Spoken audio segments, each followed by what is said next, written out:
Pada kesempatan kali ini saya akan membahas tentang kapan berdirinya Candi Borobudur, dan mohon disimak sampai selesai, supaya tidak salah kaprah dalam menyikapi pembahasan kali ini. Borobudur adalah sebuah candi Buddha yang terletak di Borobudur, Magelang, Jawa Tengah, Indonesia.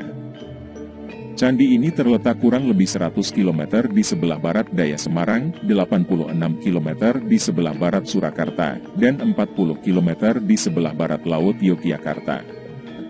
Candi berbentuk stupa ini didirikan oleh para penganut agama Buddha Mahayana sekitar tahun 800 Masehi, pada masa pemerintahan Wangsa Shailendra.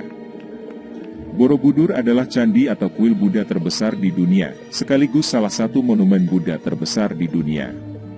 Monumen ini terdiri atas 6 teras berbentuk bujur sangkar, yang di atasnya terdapat 3 pelataran melingkar, pada dindingnya dihiasi dengan 2.672 panel relief, dan aslinya terdapat 504 arca Buddha. Borobudur memiliki koleksi relief Buddha terlengkap dan terbanyak di dunia. Stupa utama terbesar terletak di tengah, sekaligus memahkotai bangunan ini, dikelilingi oleh 3 barisan melingkar 72 stupa berlubang, yang di dalamnya terdapat arca Buddha tengah duduk bersila, dalam posisi teratai sempurna dengan mudra, sikap tangan, Dharma Cakra Mudra, memutar roda Dharma. Monumen ini merupakan model alam semesta, dan dibangun sebagai tempat suci untuk memuliakan Buddha, sekaligus berfungsi sebagai tempat ziarah, untuk menuntun umat manusia, beralih dari alam nafsu duniawi, menuju pencerahan, dan kebijaksanaan sesuai ajaran Buddha. Peziarah masuk melalui sisi timur, dan memulai ritual di dasar candi, dengan berjalan melingkari bangunan suci ini searah jarum jam, sambil terus naik ke undakan berikutnya, melalui 3 tingkatan ranah dalam kosmologi Buddha.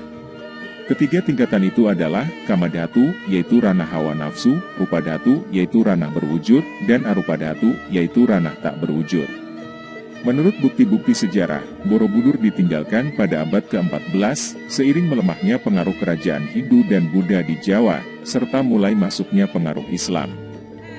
Dunia mulai menyadari keberadaan bangunan ini sejak ditemukan 1814 oleh Sir Thomas Stamford Raffles, yang saat itu menjabat sebagai Gubernur Jenderal Inggris atas Jawa.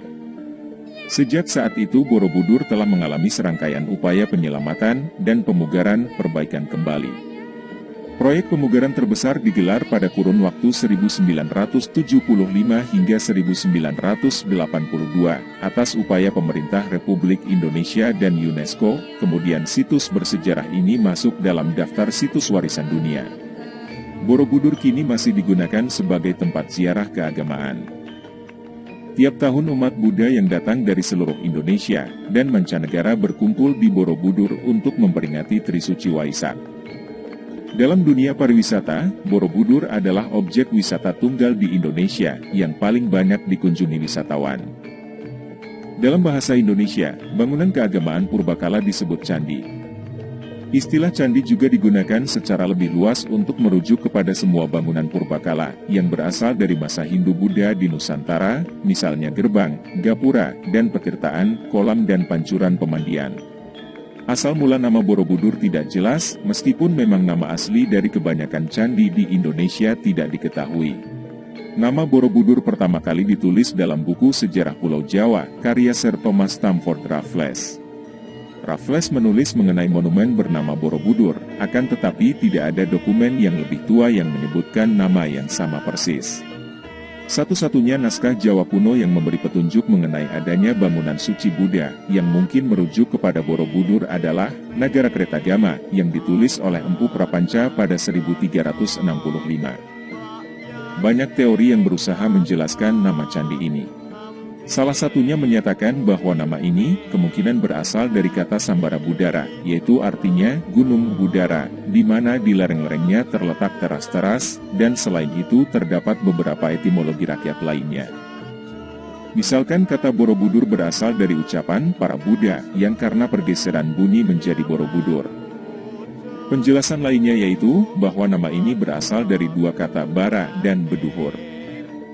Kata bara konon berasal dari kata vihara, sementara ada pula penjelasan lain di mana bara berasal dari bahasa Sanskerta, yang artinya kompleks candi atau biara, dan beduhur artinya yaitu tinggi, atau mengingatkan dalam bahasa Bali, yang berarti di atas. Jadi Candi Borobudur maksudnya yaitu sebuah biara atau asrama yang berada di tanah tinggi. Sejarawan J.G. de Casparis dalam disertasinya untuk mendapatkan gelar doktor pada 1950 berpendapat bahwa Borobudur adalah tempat pemujaan. Berdasarkan prasasti Karangtengah dan Tritepusan, Casparis memperkirakan pendiri Borobudur adalah Raja Mataram dari Wangsa Shailendra, bernama Samaratungga, yang melakukan pembangunan sekitar tahun 824 Masehi.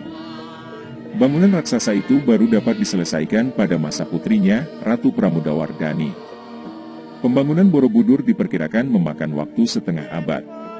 Dalam prasasti Karangtengah, disebutkan mengenai penganugerahan Tanah Sima, tanah bebas pajak, oleh Cri Kahulunan, Pramodawardhani, untuk memelihara Kamulan, yang disebut Bumi Sambara.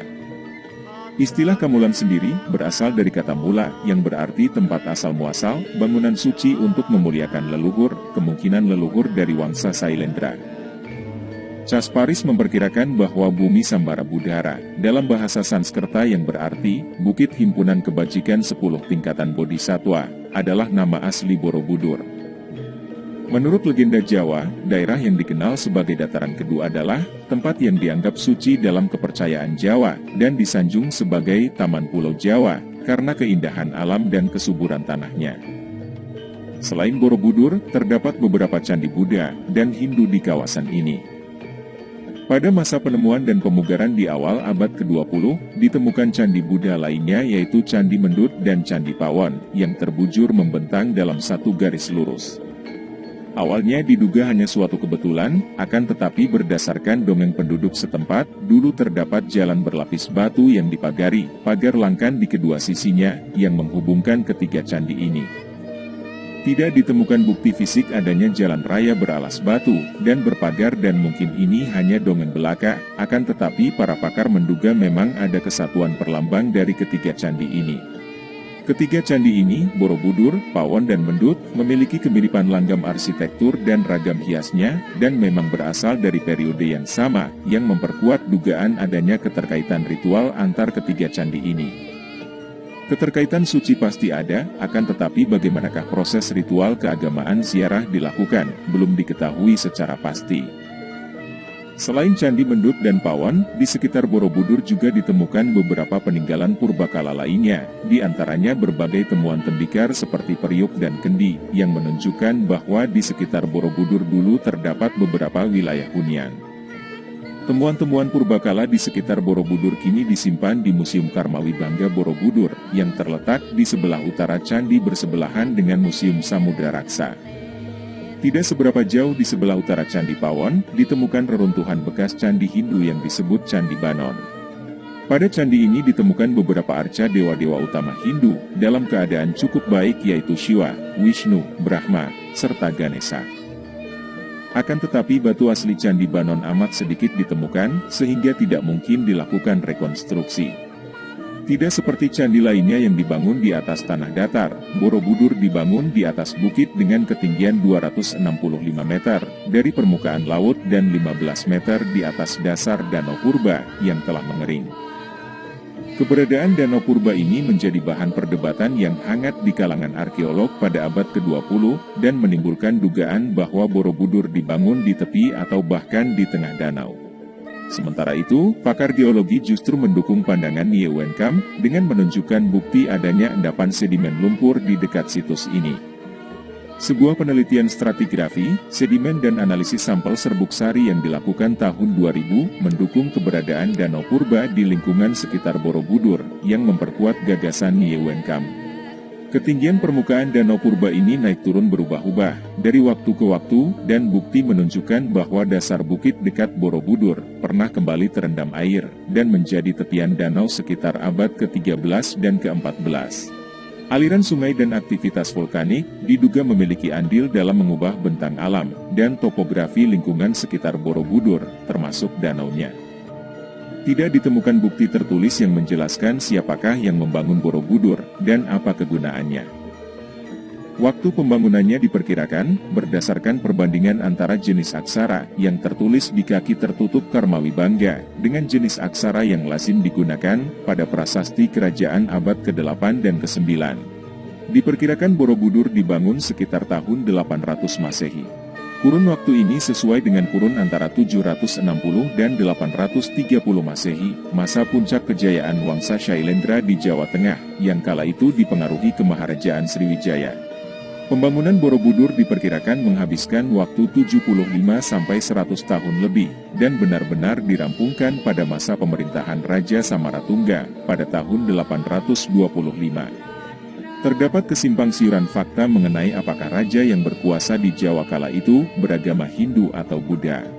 Wangsa Shailendra diketahui sebagai penganut agama Buddha aliran Mahayana yang taat, akan tetapi melalui temuan prasasti Sojomerto, menunjukkan bahwa mereka mungkin awalnya beragama Hindu Siwa. Pada kurun waktu itulah, dibangun berbagai candi Hindu dan Buddha di dataran kedua. Berdasarkan prasasti Canggal, pada tahun 732 Masehi, Raja beragama Siwa Sanjaya memerintahkan pembangunan bangunan suci Shwalingga yang dibangun di perbukitan Gunung Ukir, letaknya hanya 10 km sebelah timur dari Borobudur. Candi Buddha Borobudur dibangun pada kurun waktu yang hampir bersamaan dengan candi-candi di dataran Prambanan, meskipun demikian Borobudur diperkirakan sudah rampung sekitar 825 Masehi. Yang berarti 25 tahun lebih awal sebelum dimulainya pembangunan Candi Siwa Prambanan, sekitar tahun 850 Masehi. Pembangunan candi-candi Buddha, termasuk Borobudur saat itu dimungkinkan karena pewarisan Jaya, Rakai Panangkaran memberikan izin kepada umat Buddha untuk membangun candi. Bahkan untuk menunjukkan penghormatannya, Panangkaran menganugerahkan desa Kalasan kepada Sangha, komunitas Buddha, untuk pemeliharaan dan pembiayaan Candi Kalasan yang dibangun untuk memuliakan Bodhisatwa Dewitara, sebagaimana disebutkan dalam prasasti Kalasan Berangka, tahun 778 Masehi. Petunjuk ini dipahami oleh para arkeolog, bahwa pada masyarakat Jawa kuno, agama tidak pernah menjadi masalah yang dapat menuai konflik, dengan dicontohkan raja penganut agama Hindu, bisa saja menyokong dan mendanai pembangunan Candi Buddha dan demikian pula sebaliknya. Akan tetapi, diduga terdapat persaingan antara dua wangsa kerajaan pada masa itu, Wangsa Shailendra yang menganut Buddha, dan Wangsa Sanjaya yang memuja Siwa yang kemudian Wangsa Sanjaya memenangi pertempuran, pada tahun 856 di perbukitan Ratu Boko. Ketidakjelasan juga timbul mengenai Candi Roro Jonggrang di Prambanan, candi megah yang dipercaya dibangun oleh sang pemenang Rakai Pikatan, sebagai jawaban Wangsa Sanjaya untuk menyaingi kemegahan Borobudur, milik Wangsa Shailendra. Akan tetapi banyak pihak percaya bahwa terdapat suasana toleransi dan kebersamaan yang penuh kedamaian antara kedua wangsa ini, yaitu pihak Shailendra juga terlibat dalam pembangunan Candi Siwa di Prambanan. Borobudur tersembunyi dan telantar selama berabad-abad, terkubur di bawah lapisan tanah dan debu vulkanik yang kemudian ditumbuhi pohon dan semak belukar, sehingga Borobudur kala itu benar-benar menyerupai bukit. Alasan sesungguhnya penyebab Borobudur ditinggalkan, hingga kini masih belum diketahui. Borobudur kembali menarik perhatian pada tahun 1885 ketika Yerman, ketua masyarakat arkeologi di Yogyakarta, menemukan kaki tersembunyi. Penemuan ini mendorong pemerintah Hindia Belanda untuk mengambil langkah menjaga kelestarian monumen ini. Setelah pemugaran besar-besaran pada 1973 yang didukung oleh UNESCO, Borobudur kembali menjadi pusat keagamaan dan ziarah agama Buddha. Candi Borobudur merupakan mahakarya seni rupa Buddha Indonesia, sebagai contoh puncak pencapaian keselarasan teknik arsitektur dan estetika seni rupa Buddha di Jawa. Bangunan ini diilhami gagasan Dharma dari India, antara lain stupa dan mandala, tetapi dipercaya juga merupakan kelanjutan unsur lokal.